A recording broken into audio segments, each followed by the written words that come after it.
सरगम studio Bodhgaya.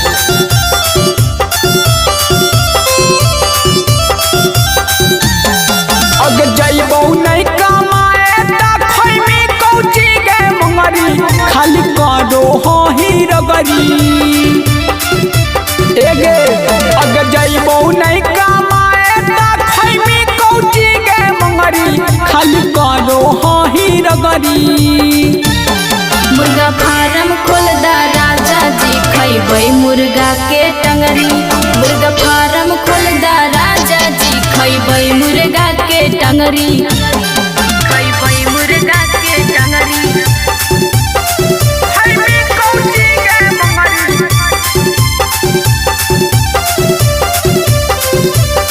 मुर्गा form खोल दा राजा जी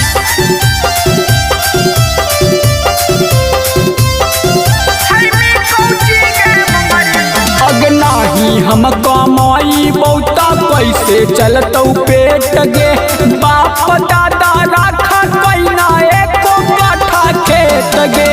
जइबो ना बाजार किने सोरा हो सिंगार जी नहीं हम खरीदे कहबो गलावा के हार जी। अगे रोज रोज खोजा ही हरियारा सब्जी और खीरा ककरी।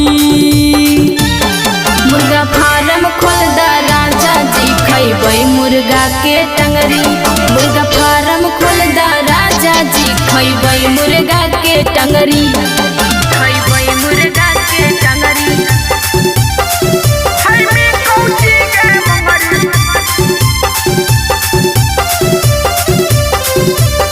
मुर्गा फार्म खोल दा राजा जी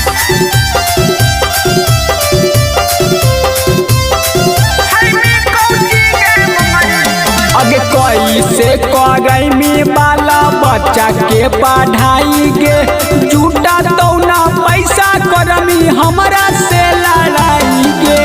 जाना तू दूर पिया माना हमार बाता जी दोनों जाना चला बैका माए लगी भाटा जी। अगे कहा ही गैस पर बनैबो हम खाना ना जलैबो लकड़ी।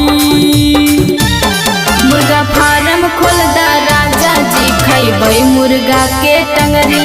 मुर्गा फार्म खोल दा राजा जी खइबै मुर्गा के टंगरी।